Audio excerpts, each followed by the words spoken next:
Hey guys, Jacob here with the Huntin' Dad podcast. I want to take just a few moments and talk to you guys about one of my favorite partners that I have, and that is Water Feather Boats. If you guys have followed my YouTube for long enough, you know that I'm a huge advocate for water access. It makes getting in close to those roosted birds extremely easy and those hard to reach places where all the big bucks live a breeze.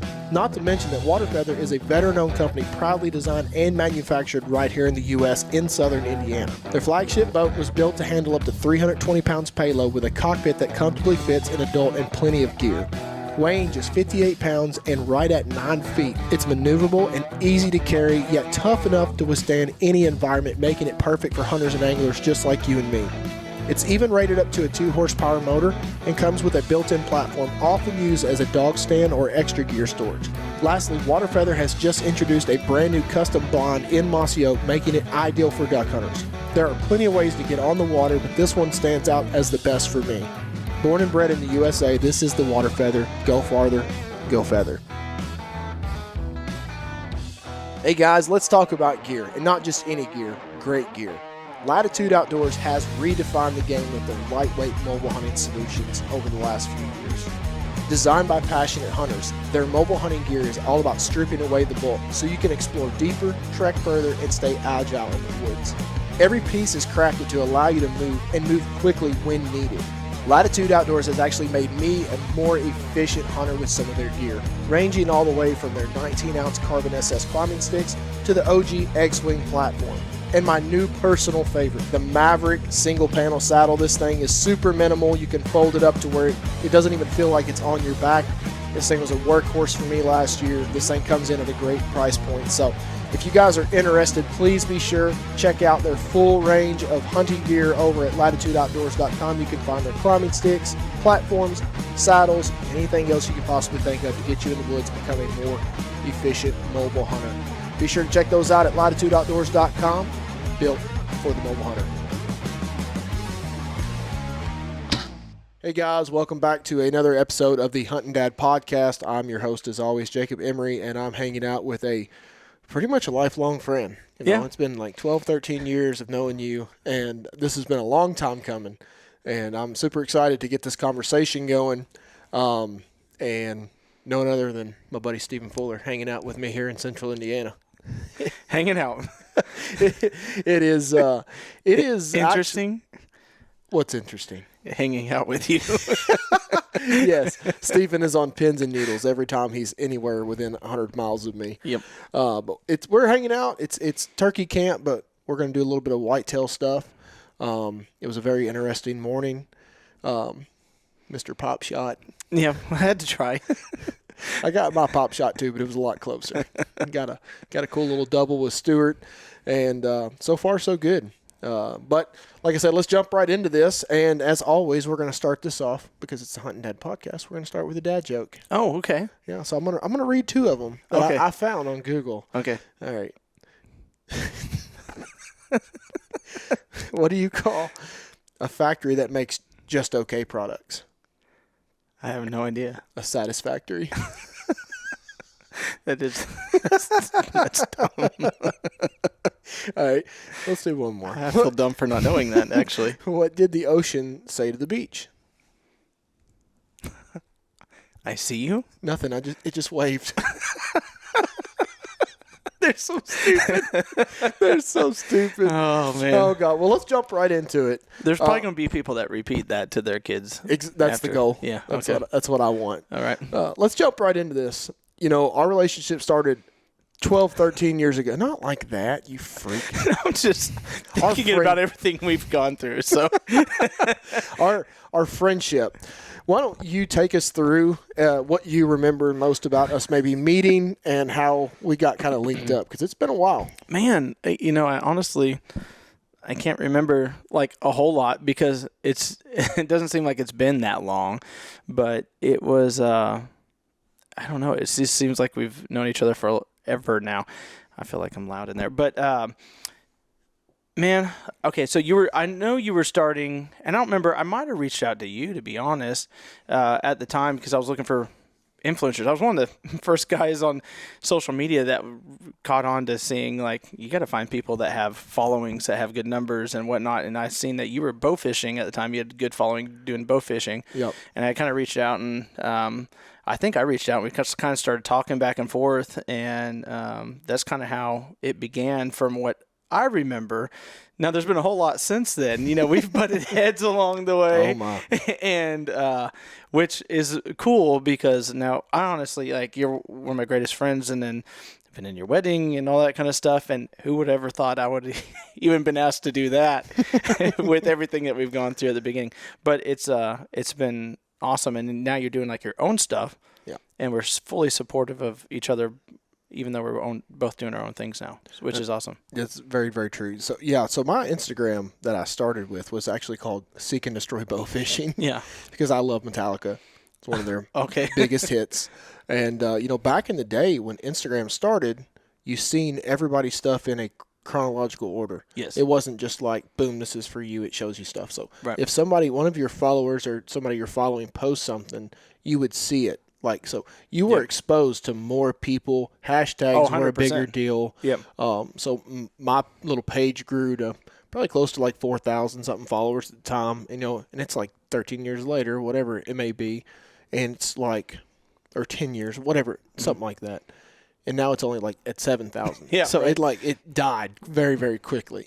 But yeah, that is what I remember. I remember being with my first wife at the time. I knew that's kind of when we become friends and things like that. Mm-hmm. I actually remember joining. I think Stuart joined the same day as me. Yep. And what we're talking about joining is the Huntin Grounds. Yeah. If you guys don't know, that is Steven's show, and it's been going for a long time. That's like kind 15 years now, I think. Really? Yeah, it's crazy, huh? If it was a kid, I'd have a 15-year-old. I don't have kids. His facial hair was a lot darker. Yeah, that's true. It is before gray. I joined this team. Yes. So actually, let's allude to the Huntin Grounds a little bit. Why don't you take us kind of like how it looked in the beginning, you know, back in that time, and how it's kind of transitioned to what it is now? At the beginning, it was just like a God thing. Like it just felt like God was like, "Hey, I just want you to." I got degrees in the conservation, wildlife management, field biology. You know, I was a nerd, and so when I was in college, I even reached out to Grant, and he didn't even have a show at that time. Grant Woods. Yeah, and so I went there, and I was just like, "Is there anything I can do?" So I was backpack spraying invasive species backwards up the hill because that was his instruction. So, but from there, you know, I started teaching, and I was like, I just have a passion for teaching people how to manage smaller properties with less money to hold deer, grow deer, that kind of deal. Because I got frustrated in the industry that was always like, hey, you have to have thousands of acres, and then thousands of dollars worth of equipment that I did not have. So anyway, started doing the videos, and it just kind of took off naturally. It was just, I just was doing little techniques on that's when my family's 15 acres. And, you know, we were able to go from everybody's killing spikes and fork horns around us to Dad and I were taking 120s, 130s off of that in Northwest Arkansas, and that's a big deal for a small parcel just because we didn't have pressure. There's areas that I left alone, had food plots and whatnot. But anyway, that's how it kind of grew. And then as it was growing, you know, I kind of saw the need that I was like, man, I'd like to make this where we have a broader range of people bringing in stuff like from different areas of the country. So I started reaching out, and I put applications out there as well if people wanted to apply, and that's how we started. And then you were talking about Stuart. Stuart hopped on, like he was a fan of the show to even start with, and his dad had called me to see if I could wish him happy birthday on a phone call. Stuart was a kid at the time, and so I like call him, and I'm at deer camp at the time, and I was like, hey, I was like, is Stuart there? And he's like, this is him. Is this Stephen Fuller? And I'm like, yeah, this is Stephen Fuller. Oh my gosh, you know. And so, which was dumb because that was not a big deal, never have been, but it was funny. And then since then he's joined, and you guys joined at the same time, and he's still part of the team, and you know, we got to enjoy turkey camp for the little bit that Stuart was here. He gets here and kills and leaves. But no, that's how it started, and it's grown a lot. So we reach I think in a normal year, we reach like 50 or 60 million people organically on our platform. It's how-to techniques. It's semi-live videos. We were one of the first ones out there in the industry I think I was the first one to say semi-live, and no one knew what it was. But now everybody says it. And, we were just trying to put content out that week of, when we caught it. And it's grown. It's just, we have a group of guys. We have like 7 guys on my team or something. Mm-hmm. We've all turned into family, and you're extended part of that family. Like, everybody thinks you're still like part of the team. Like, he's got his own thing too, and we just joined together. But it's grown into quite the thing now, and it's honestly a lifestyle. I wouldn't not do it. Period. Like, I'm always going to be filming. I'm always going to be teaching and doing that. But I've been blessed by it for sure. So, yeah. So, man, I can't remember exactly what it was with Keeley. And it was just like one thing on top of another, and my heart wasn't in, like, filming hunts anymore. Yeah. And at that time, I don't know what it was, but I was just like, I didn't want to start. I had no intention of starting my own thing. Right. I remember that. I had a knack for, like, at least recording my hunts. I wasn't putting anything out back in the day. I just liked being able to go back and watch it. And that's to this day why I still do what I do. Right. And man, I remember where I was sitting when I typed up the text and let everybody know that I was leaving. Yeah. And I cried a little that night. Yeah. I was like, I've been a part of this so long. And I kind of went my own way. And I don't remember what happened that fall. I think I'd actually, like, videoed what would have been my buddy Alex Hamilton shooting a Booner. Yes. And he missed it. Yeah. And I'd actually talked him into screwing on a dirt nap broadhead on his arrow before we went. And turns out you better have your bow tuned if you're going to shoot a fixed blade broadhead. Yeah, 100%, especially the dirt naps. You tune them, they're fine, but you got to tune a fixed blade. Yeah. So I think I'd posted that on YouTube, and I don't even remember what my YouTube name. It was like user blah, blah, blah, blah, blah. It was just, it was out there. Yeah. And then I never thought about it. And then I went back and checked, and it had like 2,000 views or something like that. I was like, oh, cool. And I'm like, well, here I am. I spent all these years with the Huntin Grounds. Yeah. And now I've kind of gotten into this mobile side community of hunting. It's like it's 2 totally different groups. Yep. Whereas you guys cater more to land management, small properties, than the how-tos. And then you got guys that are idiots and won't save enough money to buy a piece of property like me. Right. They just want to struggle on public. Yeah. And it's 2 totally different groups. Yep. So I was able to take a lot of those videos that I had, which is very important in starting a YouTube, in my opinion, is a portfolio. Oh, yeah. Because if you just try, like, especially now, everybody has one. Everybody has a podcast, too. If you have that bulk of content to just, like, drop in a steady pace, it helps so much. And I think that's why my YouTube was able to get from 0 to 1,000, which seems to be the biggest hump. Mm-hmm. And I know there are so many channels out there that are so much bigger than mine, so much bigger than yours, and yours is huge. And it's just like, but there's also thousands that just can't get over that hump. Oh, yeah. It's extreme. They have good material, too, like good content. Man, I'm better than some that have hundreds of thousands of Don't get me started. It is so aggravating. I agree. But, between the Huntin Grounds and, what I've kind of started with DO3 Outdoors, the show and the content itself brings in, like, companies that are maybe interested in you. Yep. And I've watched you over the years go from, like, we was at ATA begging companies to take 100%. A look at our numbers. Yeah. Please just give us a chance. And we were so eager to work back then. And it wasn't like we just want free product. Yeah. Nobody cares about that. Yeah. It's just we wanted to prove ourselves and be somebody. And it's funny to see how the tables have turned. Oh, yeah. 100%. And now you walk past a booth, and even just being as small as I am. Yeah. Oh, yeah. It's like, hey, come here. Yeah, right. No, I'm good. You didn't want nothing to do with us years ago. Don't you dare. Yeah. I get it. And I remember those days. That was, and I've been around longer than a lot of the hunting influencers out there. So I've ridden the roller coaster more than most. And I remember going in there when social media was just starting, and people were laughing at me. They're like, when are you going on TV? I'm like, I'm not. Like, this is what I'm doing. Look at my numbers. They're like, how are you getting these big of numbers? But anyway, I would have a packet like that. And I remember giving a packet, spent a lot of money making those packets, and I would give them to them. And I remember literally I would turn around and see some of them carry it by a trash can and drop it in. And I wouldn't get a call back at an ATA. And then, looked like it was like 3 years down the road from there. I didn't have an hour that I wasn't in a meeting at ATA, booked. So it's changed a lot. It has changed a lot. And, the transition, like I feel like I remember you had, done your teaching thing. You worked at Bass Pro for a while, didn't you? Yeah, it was Cabela's. Yeah. Cabela's, right. And then, you got the job with, I think it was Giotto Gear. And it was like your first, foot in the door with an outdoor company. Yeah, yeah. Correct me if I'm wrong.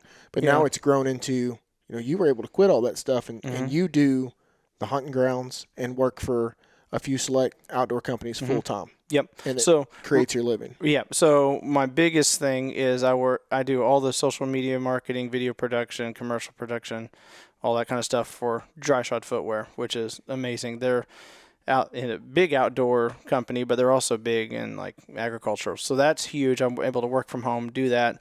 Love them. And then at the same time, I was able, it allowed me, the Huntin Grounds opened the doors for everything. That's kind of what I was alluding to, is how 100% starting this stuff and making content and taking the extra time, which you drilled into my head to take better pictures and do short videos. Yeah, right. So you're a big reason for the success, the little success that I've had. Oh, that's cool. And it's led to opportunities for me. Yeah, I haven't quit my job, but the first chance I get, I'll do it. But yeah, that was the thing. It was it was a leap of faith there, but I had to, so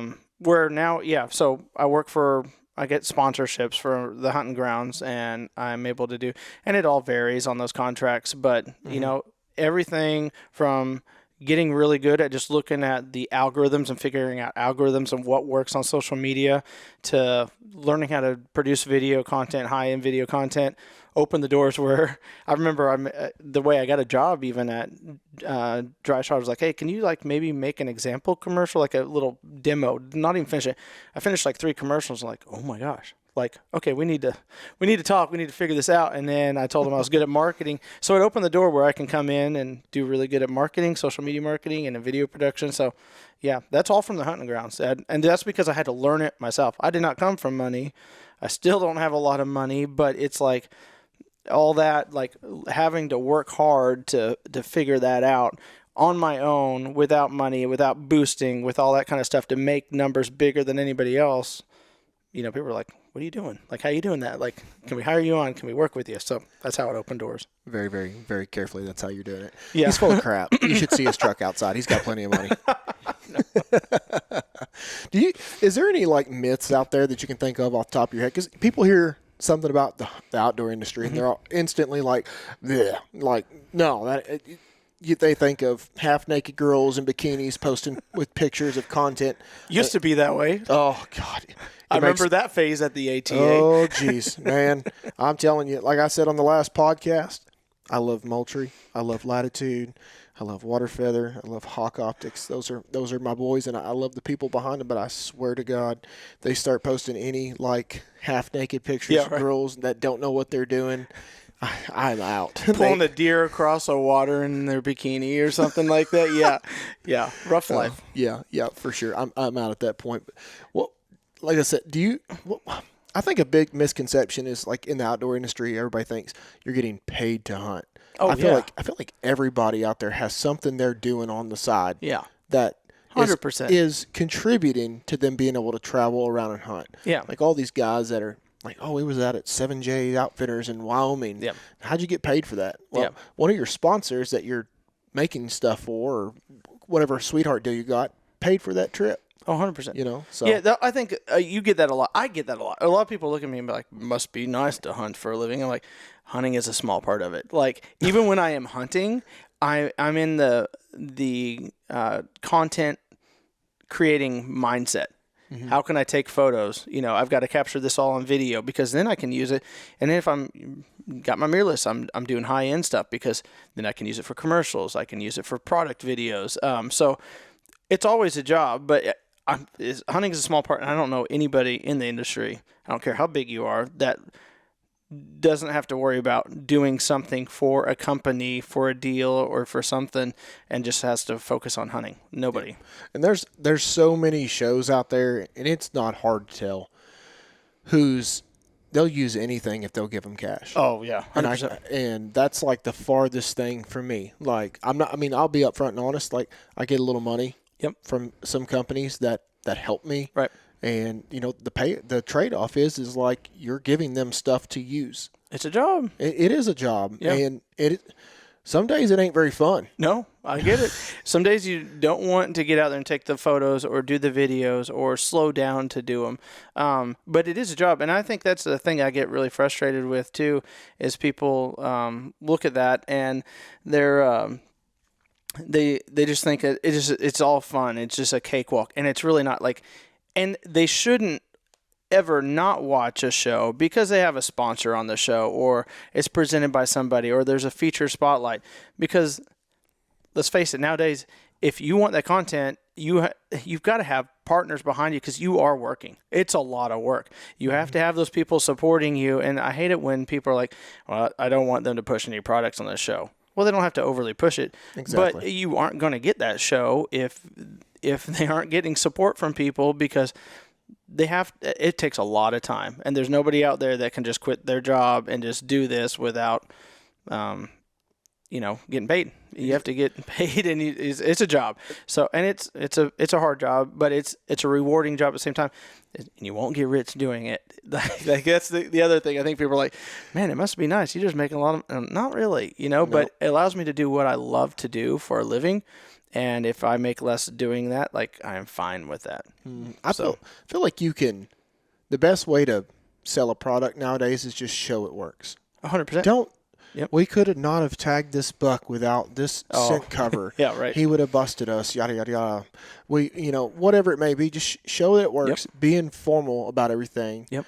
I'll have people reach out and they'll ask me about, this type of saddle brand, and it may not be Latitude. I'm like, well, I don't personally use it. I know a guy that does. Reach out to him, see what you think. Right. Even like going to the Mobile Hunter Expos, like all the companies that are there are great people. It's like, hey, sit in this brand new Maverick saddle and like see what you think. If it doesn't work for you, go over to the guys at Trophy Line. Right. Sit in their saddle and see if it fits you better. Yeah. Maybe it's a better price point, or maybe you're okay with spending $70 to $80, $100 more for something like a little bit better quality. It's like, be real, and that is what I feel like I've built my foundation on as far as quote unquote a following, is people can watch my stuff and know that, if I'm using something, it ain't because they handed me, X amount of dollars.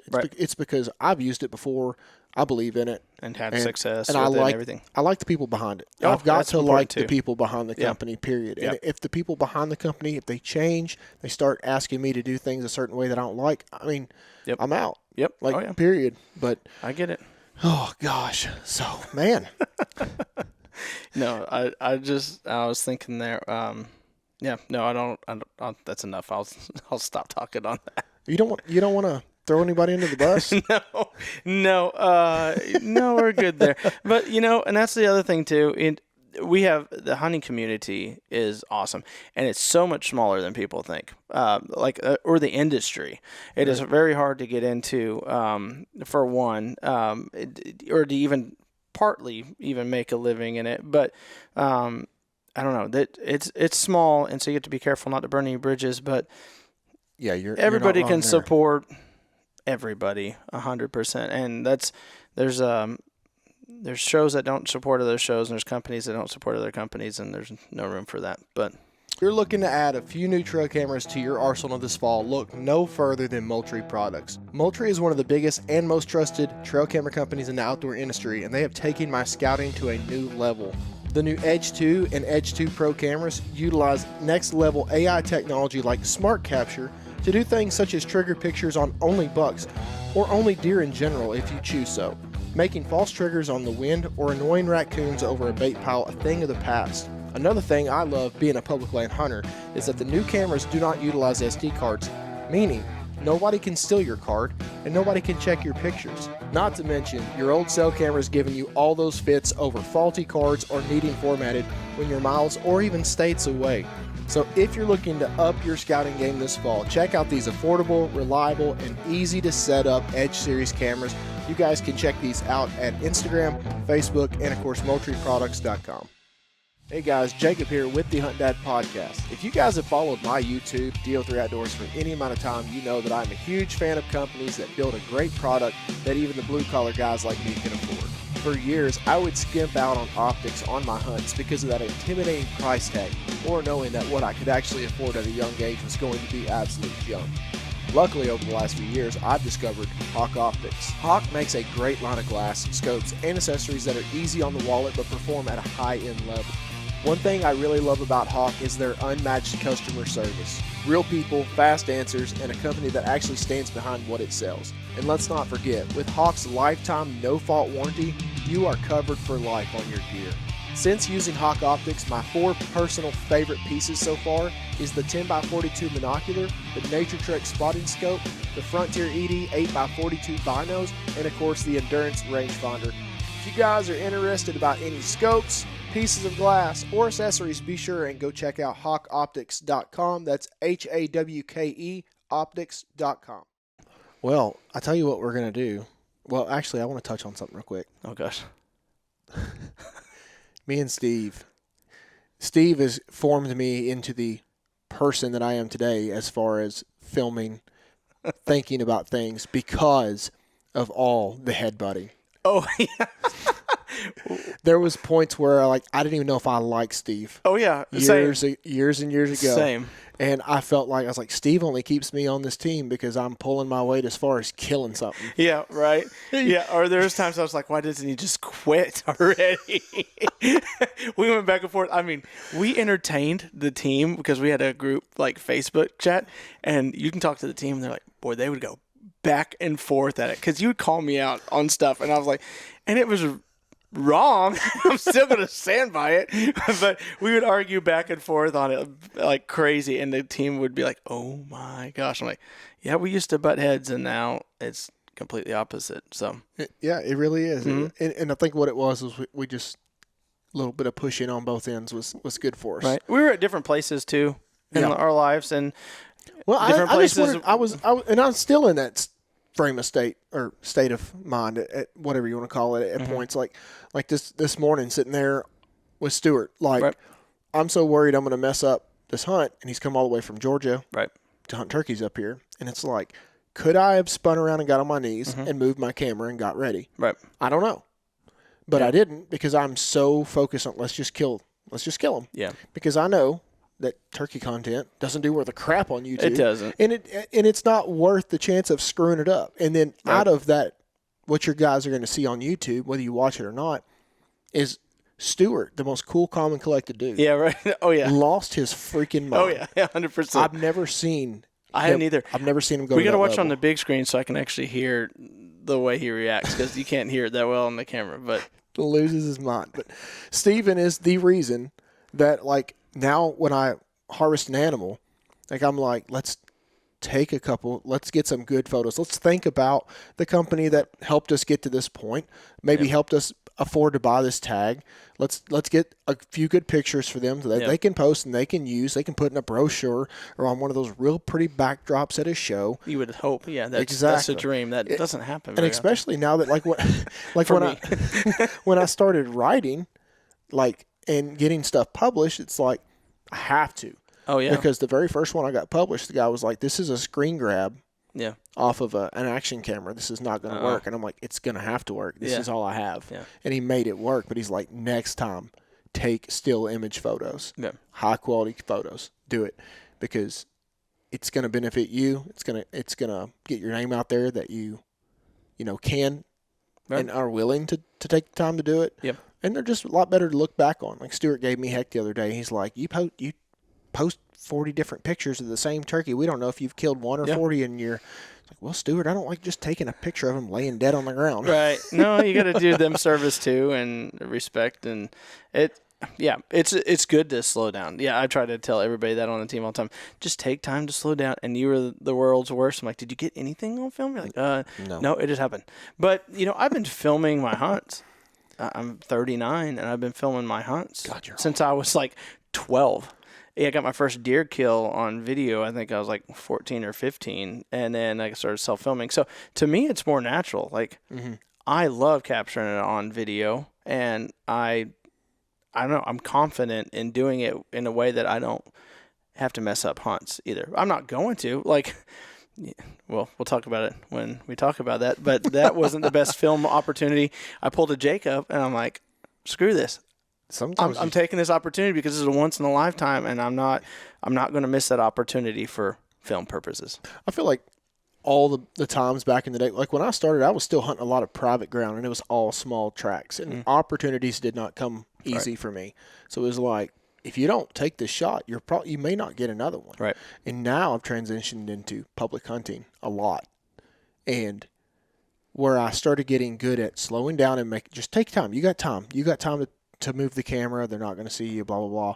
To now, it's like the animals are so much more quirky. Oh yeah. It's like what can I get away with now? Yeah. And you got to take all that stuff into consideration. Use your gut, and experience is your best friend when it comes to it. And oh yeah. There's times I've found myself recently in the last few years is like I have slowed down and made sure I at least tried.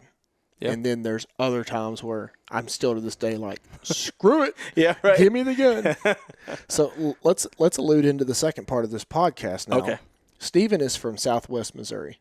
Yep, the Ozarks. What would you say an average age class and antler size buck is out there? Oh, I mean, if people kill something good, like, and they're really proud of it, and it's probably a buck of a lifetime for them, it's a 3.5-year-old, probably 140. Somewhere around there. 140 size-wise, age class 3.5. On average, they probably kill 2.5s everywhere out there. But if you killed a good buck, it's 3.5, and you're in that 140s ish. Nice. Yeah, something like that. Well, let's take a peek at something that's got 42 more inches than that. Yeah, right. Look at this deer. Yep. This thing is. Honestly, forgot how many points it has. I think it's at. Well, let me tell you. 1, 2, 3, 4, 5, 6, 7, 8, 9, 10. 11, 12, maybe 13, I think it's, yeah, I think 14, 15, 16, 17, 18, 19, 20. It's like 19 or 20. I don't remember what they officially. It might have been officially 19. Well, I'm calling it 20. Yeah, it's pretty cool, right? Yes. On my own property. That is what is so awesome. I didn't know if this was ever going to happen. Well, maybe in a few years you kill a 200 and you never thought that was going to happen. Yeah. Oh, yeah. Right. Well, I'm happy with this on my place, but yeah. Let's get into the story of this Southwest Missouri 182-inch deer. He's only 14, like something inches wide too. That's a crazy thing. What was your first like either sightings in person or like trail camera photos that you got of this buck? Did you have like experience with this buck years before, last year, 2 years before, just a surprise deer? Okay, so I run trail cameras like crazy, especially on my place, but Steve works with Spy Point, by the way. I do. Yep. I'm probably one of the longest running other than like Kenyon with Spy Point. I've been with them for a long time.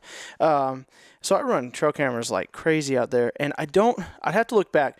I think I might have had about 3 years that I know. Like, I hunted a lot of different properties, and honestly, I run a lot of trail cameras. I'm not one of the guys that's going to be crazy nerdy about it. I wish I was. I'm not that organized, but that just every year puts all of the trail camera photos in a file and then goes through and organizes them per buck. That we can look back year after year.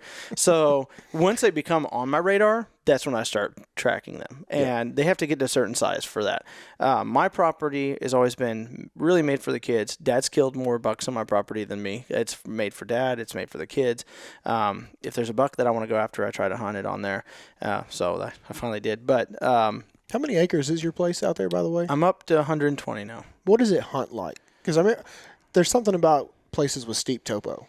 Like, it's not just flat 120. So you get those ridges that go I have up and crazy down. ridges, like sheer bluffs. There's some bluffs that are sheer, like 20-foot bluffs on my place. That's like 4 of me. Yeah, right. You have bluff gaps, steep travel corridors. This buck was an interesting buck to nail down for the reason of how he lived in my property. But this buck, I probably 3 years ago, if I went and looked, I had a 10-pointer that was really tight. It was probably him. Last year, he came on my radar, and he was probably like a mid-150s. And I don't think he had the trash. He had the 10. But he was starting to look really good, and I was hunting him because I didn't care. Like, he was 150, that's good enough for me. I hunted him all season, this season before last, so it would have been in 23. And I even in rifle season, I sat every day where I knew he was coming. And the one evening that I decided not to sit there, Dad's like, I'll sit there because I'll take like a doe or something. If he doesn't come out, I don't want to mess it up. And so Dad goes and sits there. He shows up for like 30 seconds the one day out of 15 days of rifle season in Missouri. Was your dad already tagged out? Yes, he already killed a buck. That's a godsend. Yeah, I know, right? Pop a fuller that popped him. Yeah, and I told Dad too. I was like, if he ever shows up, I'd hate for you to pass him up. That's my rule. I feel like God's put that deer in front of somebody, and a mature deer, you might only get one chance at him ever. Yeah. And that's all I got with this deer. And then so this year, he popped up on my radar, and when did he first show up? 2024. What was the first confirmed picture that you had of him? Picture wise would probably have been, I'd have to look, but probably was towards the end of July, because honestly I hadn't been running my trail cameras that much on the property. I didn't think I had a buck. I thought he was gone. He disappeared last season. I thought he was gone. I was driving down a ridge that I call Rock Top Ridge. It's got a food plot on it. And I saw him take off, and he was kind of like, parallel to me, and went off the ridge. I was like, I had a lot of points. I need to go set up a spy point down there. So I did, and then I started getting him on camera. I was like, oh my gosh. And plus when he's on losing velvet and has a velvet and all that kind of stuff, he just looks massive. And he messed with my head so much because, he's not very wide. He's framed like a 130, 140. And so I was like, I don't know really what he'll score. I really don't care. He's huge, and he's on my place. And then, it's funny because a lot of people were just like, you have the roughest property I've ever seen in my life. You look at RTP. RTP came out to plant, and they're like, oh, well, it is now not RTP, but they were originally RTP. Wildlife Farming come out with their drill, and they came out, and they're like, this is the roughest place I've ever seen. It's nothing but pure rock. But everybody was like, you're never going to grow big deer there. It's just too rough. It's not big. You asked how my property hunts, and it hunts hard. For one, it's got tons of acorn trees everywhere, so that makes it tough. And then it's all bluffs, and it's steep ridges, but my property's really long. It's over a mile long, so it's not super wide. So you get a lot of different travel corridors, travel patterns of different deer through it because it's so long. It's not a square parcel. Yeah. So it's kind of cool for that because you have the opportunity of, different deer coming in different areas. Anyway, so for this to come from that place, it's kind of funny because I haven't pushed it very much. I haven't put this out there very much. I haven't even put the video out of the hunt, and I'll probably wait till this next fall because I shot it so late. I shot the last day of season that I had. I remember that. I do something like take a 182-inch deer off of my own piece of property that I've been managing now intensely, probably 8 years. So, pretty cool. What else do you want to know about this thing? I want to know if he's got a brother. I don't know. Oh, well, there is a buck that was running with him, and he'll probably be about 160 this year. He was a stud 10-point, so we'll see. If anybody needs pins on where Steve lives, yeah, right. I got you. So after first seeing this buck and picking up that it was him, did you kind of do an overload of cameras? Like a lot of times when I find a buck that I'm really interested in hunting, I'll kind of spiderweb him. Maybe that if I'm getting him on camera at a good daylight time from that point, go out 150 yards from that point and, drop some cameras and just trying to get an idea of his travel patterns. Right. Is he coming this way on a certain wind, that way on a certain wind? Yep.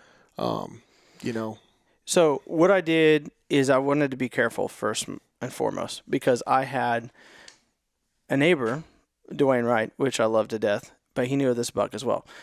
I've been super happy for him. He's super happy for me to kill this thing. And I had another hunter on the other side of me. and a hunter that hunted to the north of me.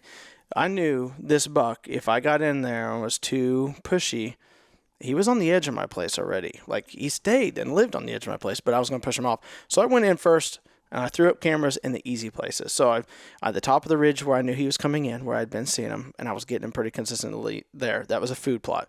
Okay. I put another one at the top of another ridge. I tried to, any intersection or any travel corridor that he could come into my property, I put a camera there. That way, I would probably have like 80% chance that he was going to come through any of those areas.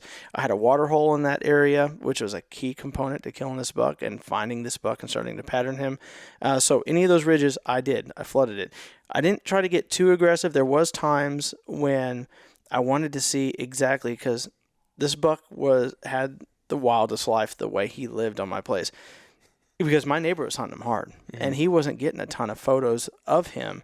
He was living on the bluffs on my place, on the very north fingertips, and he was just so smart. He was so hard to hunt. I was so particular in how I hunted this buck.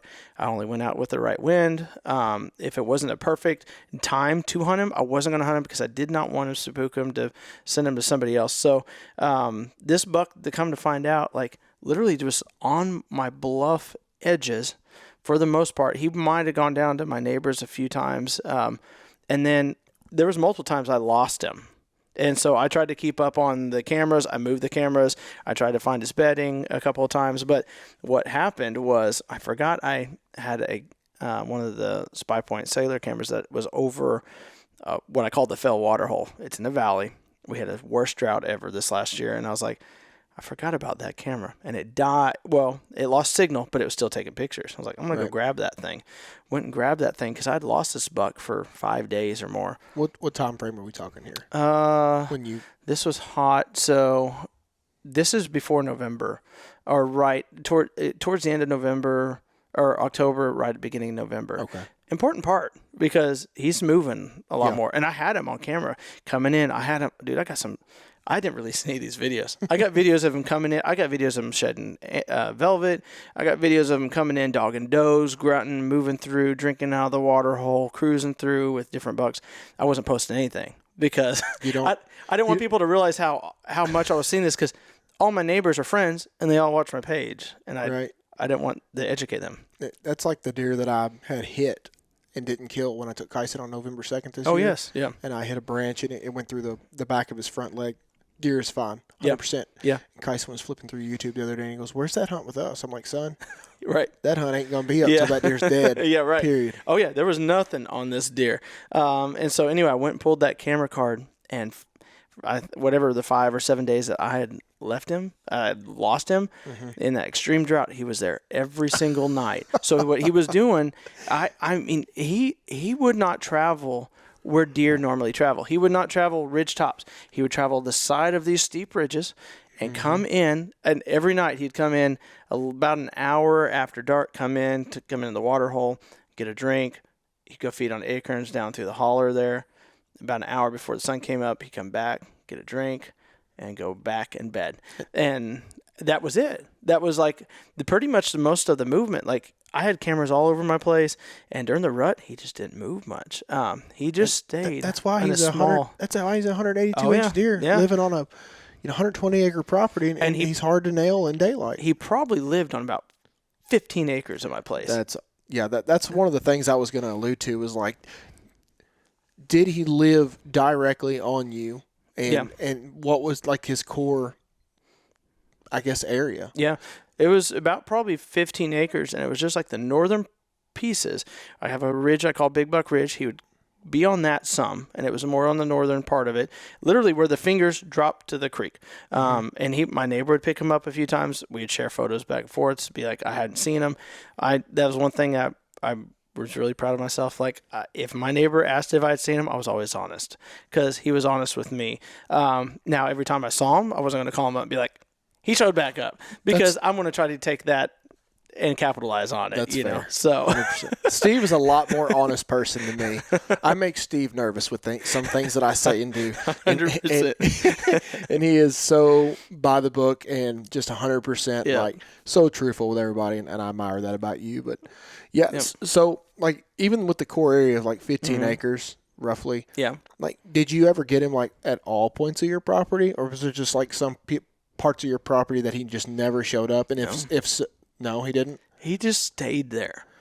So normally what happens, this buck, the year previous, I'm going to age him. We aged him, had Peyton age him. I think he put him at 5.5. But I'm going to actually send it off to get like the tooth aged, and just to get it, so I know exactly. But the year before, he had kind of traveled during the rut. He was more frequent in my big food plot with the does, and I had him like 1 or 2 times up in the south side of my property. He cruised a little bit. This year he did not.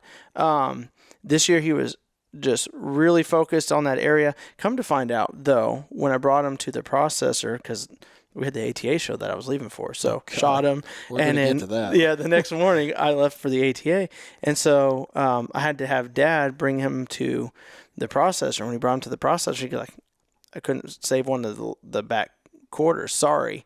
That's why you don't have as much meat. And Dad's like, why? And he goes, he had a puncture wound that went so far in there, and it was just so infected and inflamed, which might have led to him reducing his core area and kind of staying and not traveling as much. But I got a new neighbor, and he put up some trail cameras. He was so nice that he's like, hey, you want to come over here and check trail cameras with me? He wasn't even getting them on camera. And there's a neighbor on the other side somewhere that I've heard likes to feed. I'll just say that. Anyway, I was afraid like he would go over there and be stupid and eat corn or whatever. But that didn't happen. Like, he was so smart. He just stayed. Well, like you alluded to, is your property has the food. 100%. It has. Stephen does a phenomenal job with food plots. Yep. It's full of acorns. And you talked about the water hole. Yep. And there's something about these big deer in them really steep bluffs. Yeah. They can bail off if they need to. Yep. They can hear you coming. Yep. And it's real rocky out there. It's real rocky. He can probably hear so well. Yep. He's got everything he needs. Well, I mean, deer people, like, I get in a bad mindset sometimes of thinking, like, this deer's got a doctor's appointment and he's got to meet his doe for a date, over here at this. Yep. All they have to do is live and die and eat. I mean, that's I mean, they have no plan or schedule. Yep. So, like, if I, woke up tomorrow and I had a leg missing, whatever. Right. And I lived in this nice little comfy house, and there's a hot tub over here, and there's a fridge full of food, ribeyes and whatnot, and there's a shower. Why would I go look for anything else? 100%. Yeah. Yeah. And this last year we had the biggest acorn crop we've probably ever had. So there's a lot of factors that just made him comfortable. Like you talked about the management, I really have started over the last few years focusing on native habitat improvement. And he did. He was living up there where I've got that habitat built. Also, when you're dealing with our terrain and stuff, the winds are awful.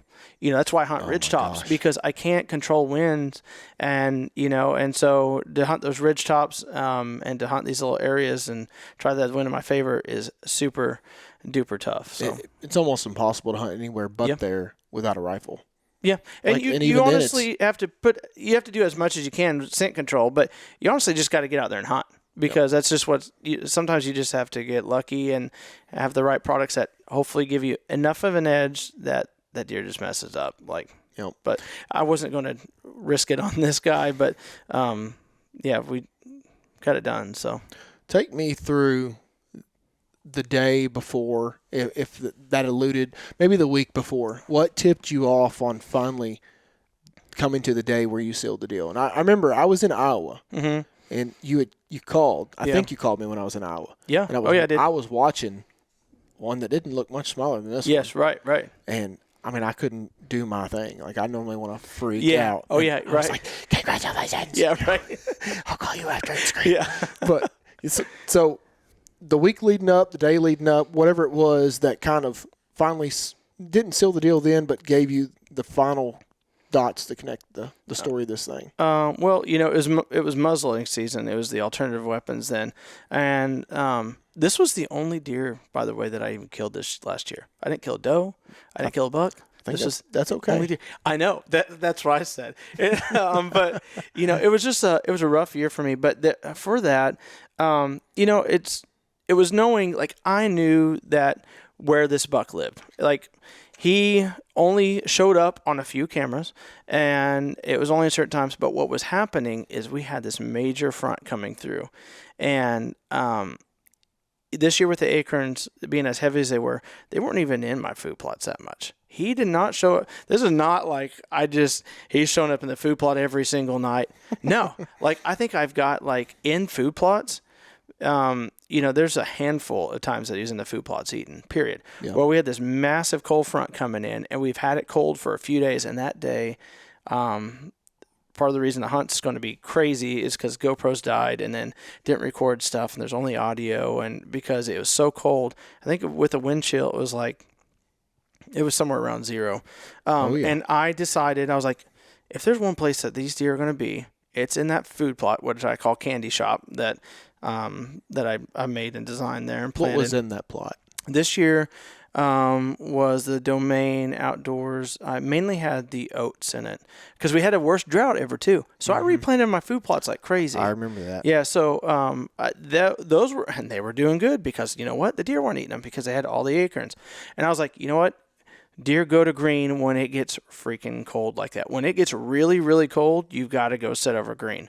This guy, I have never laid eyes on him all hunting season. I was like, if there's one place I'm going to go, it's there. I have an Orion tower blind there. I've done a lot of work on this area. I've got it. It's gorgeous. It's like walking into the Outdoor Channel. I mean, you got a 2-acre green food plot in front of you. I've got TSI on the hillside beside me with bedding and everything. I got the Orion that overlooks a food plot. TSI. Timber stand improvement. Okay. So, and I've done prescribed burn and everything through there. Down at the bottom, I got what I call the failed water hole, and it's got a water hole you overlook that's his favorite place in the whole world. And then I'm watching a whole other hillside. So you're set up. And I was like, if there's one place that he's going to maybe mess up, it's going to be in the green field. I'm going to green. I have to trust my gut that these deer are going to be hungry and they're going to hit green. They're going to get off the acorns and they're going to go to that. And so I went there. I set up last evening hunt. And honestly, I hadn't seen very many deer. I'd hunted that food plot quite a bit because honestly, I wasn't even hunting the food plot. I was hunting the water hole that I can overlook because this is where this guy showed up. He'd come in, check does in that area. And so I went in there and... What day is this, by the way? I forgot to ask you that. Gosh, what day? I can't remember the exact day. It has to be January, doesn't it? Yeah, it was January. It was like a Tuesday or something because I think ATA started like on... Maybe it was a Monday because it started on Wednesday and we drove up there on Tuesday or something like that. Something like that. Yeah. Anyway, so I went and sat in that blind and I'm like... There's deer showing up this food plot. They come in on the north side. I'm like, I've not seen this. A buck came through chasing a doe down through there. It's kind of like a little late rut, I guess. I'm like, this is the most deer I've seen because we did not have great deer movement because of the acorns this year. And so then there's deer coming in the food plot. I'm like, I've already seen more deer in the first like 30 minutes sitting here than I've seen all season combined. I watched those does come out and then that buck showed up there and I was like, this is great. Like, I'm probably going to take one of these does because I've not killed a deer yet this year. Are you looking at my toes because they're going to see it on the video? I'm going to cover them up there. There's probably some crazies out there that watch your stuff since you're crazy. I'll screenshot it. I'm going to screenshot Steven's toes. Anyway, I was sitting there. I'm watching these does. I'm looking out the Orion down on the north side. And all of a sudden, I'm filming them. So the hunt's going to be interesting. I'm not going to give away everything, but I'm looking. And all of a sudden, that doe goes on alert. Like, you are not busting me right now. Like, what are you doing? Because I was like, they were coming up through there. And she goes on alert. And I'm like, I threw my binoculars. Like, she's not even looking at me. She's kind of looking out in front. I look kind of lean and look out the side window. I'm like, yeah, that's a pretty good buck. Like, he's a decent 8. Biggest buck I've seen, like, on my place this year. I'm going to shoot him. It's my last day. And he kind of flips his head around, looks behind him. I'm like, what are you looking at? I look behind him. There's a bigger buck, and it's a buck that's I'm hopefully going to go after this next year. I was like, he's even bigger. I'll shoot that one. So I kind of get starting to move stuff, and I look, and I just see a beast of a neck. Like I've got some native grasses there that are pretty tall. I just see a beast of a neck and just kind of frame. You can see when he's looking at you, you can't really tell what's going on there. You just right, and he's probably like 40 yards out there, and I was like, that's a beast. Like, I'm shooting that buck. I don't know if that's him or not, but I'm going to shoot him. And so it all happened so fast. I'm like trying to grab the camera. I move the camera and I'm like, oh, I better open the window. So I go to open the window. And at that point, it was like, I can't even remember all what went on. It's on the GoPro. But the next thing I know, I look up and he was in native grasses. Now he's fixing to leave my food plot. He's on the edge already. Oh, man. And I was like, I'm pulling the Jacob. And so I think I might have said that on the video. Like, I definitely pulled the Jacob. And I was like, this deer's dying. And so I just reached out and got up and took the shot, and he dropped. Even at this point, I didn't even know what he was exactly. I didn't know it was him. So you didn't know it was him? Not 100%. No, I really did not. Not until I walked up. But he was kind of laying.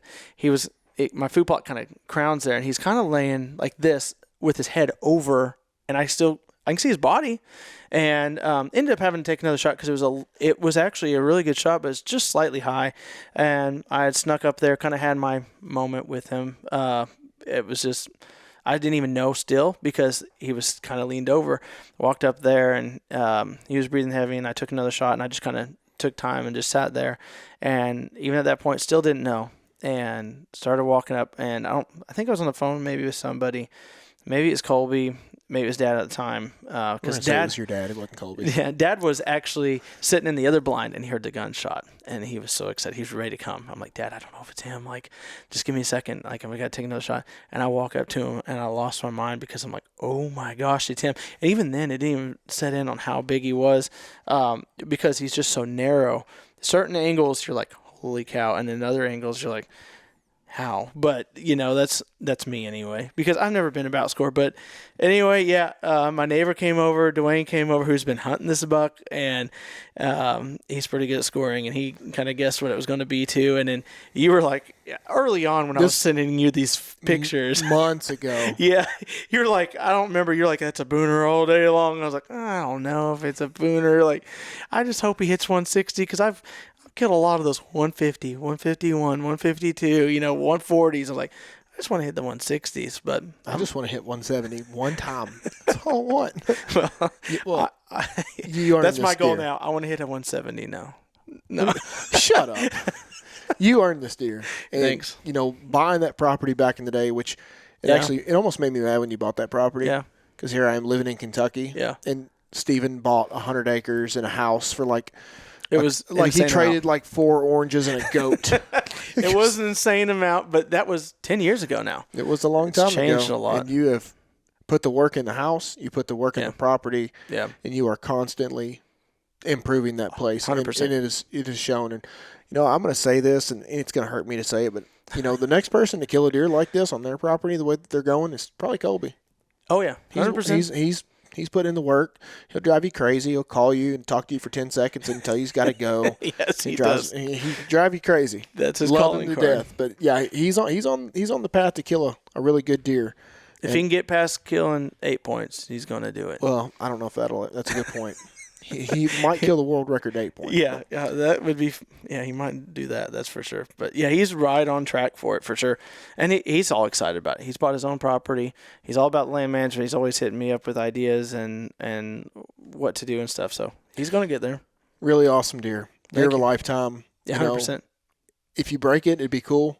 But maybe you don't. Yeah. Maybe you don't. Not there. I'm fine with never breaking it on my property. Like I said, like I probably won't break that on my property if I go maybe somewhere cool like Iowa or northern Missouri or something like that. There's a possibility, but won't mean as much. Actually, probably the same front that you're talking about was going through Iowa at the time that I was up there, and I had drawn a late season muzzleloader tag. And that night that you killed this deer, I was watching a deer that was, I don't know, I'd like to think he was at least 170. Yeah, he was around that. He's like he a 275-pound deer at that far, and you can just make out his whole frame. Oh, he's huge. A giant 10-point. Yeah. And I made my move the next night. And I remember. You had to let one fly like I did today when I was turkey hunting. Yeah. Jesus. I mean, I can't wait to go back to Iowa, but I will be going back with better equipment. I will be going back with more knowledge. Like Steve alluded to having to take another shot. Muzzleloaders are super finicky. Yeah. They are. And weather affects them. Yep. moisture, all kinds of stuff affects them. They'll shoot high, they'll shoot low, they'll just be off. But I killed all my biggest deer. For a long time, I'd probably killed more deer with a muzzleloader than anything. It gives you a extra opportunities to hunt. Yep. Longer. You can hunt with it during gun season. Kentucky, you've got early and a late muzzleloader. Other states, you get maybe an extra little bit to hunt with a gun. I love hunting with a gun. Yeah. I mean, I like bow hunting, but I love hunting with a gun because it's not like you sit there with a bow and you're like, I might get a chance today. Yeah. It's like if I see him, it's going down. Yeah. I'm either slinging lead or it brings you back to your roots, though. That's what I like about rifle hunting because that's how I started. Dad's like, here, set up against this tree. And it's just something about having a rifle in your hand is just like it's supposed to be that way. I agree. Well, we're coming up on right at an hour. Cool. And, Steve alluded to he hasn't released this yet. He's probably not going to release it till next year. Right. You have to stay on Steve's butt about releasing stuff on YouTube. Yeah. He used to get on my butt for not having any content, but he'll kill a turkey in like late March and it'll be posted in June. I know. I got to get better at it because I used to be really good, but now it's like. He started making all that money with all them other companies. Gosh, I don't care nothing about YouTube no more. Yeah. I got a lot of jobs that I do. Yep.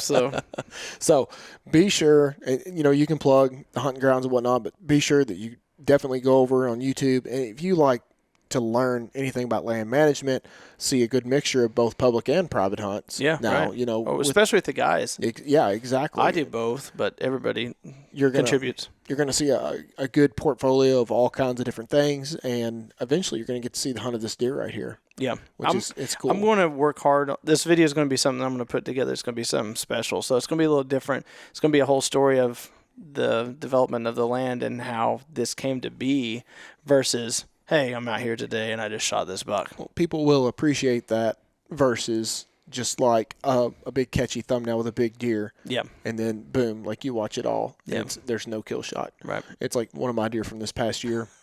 He come in basically in the dark, fire flew out of the barrel. It was 2 minutes after leaving light. But I start the video off with, hey guys, this is what I got. Maybe you can learn something from how I accessed or ended up killing this deer. But there's no kill shot on camera. So I'm giving you the opportunity to go back and search and find a different video. Yeah, right. So just trying to be upfront and honest. But go ahead and plug everything you want to plug, Steve, as far as your socials and your team and it's where people can find you. Yeah, YouTube is just the Huntin Grounds. So we're originally from Arkansas, Huntin. Thank you. And then there's no G on the end of it. And then if you're looking on Instagram, it's THGTV. All my guys on the team all have their account names with THG after it. I mean, I'll let you look them all up. They're all on the channel on there. But that's pretty much it is Instagram. We do have some other accounts, but mainly our accounts are Instagram and YouTube. So that's what we push out there. So, and Facebook. Facebook's the Huntin Grounds. Yep. Facebook's big for us. So that's right. Yep. Anyways, well, guys, we appreciate you watching and listening. Take something away from this. Drop a comment. As always, I think there's something to be said about leaving a written 5-star review on Apple Podcasts. Oh, 100%. Like that.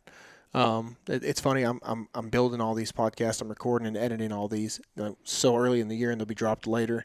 So I'm gonna be like, oh, I should have mentioned that later on. Yeah, right. And be like, oh, well, I forgot that and missed out on a bunch of this numbers here or there. But appreciate you guys watching and listening. It's been fun. Good friend of mine.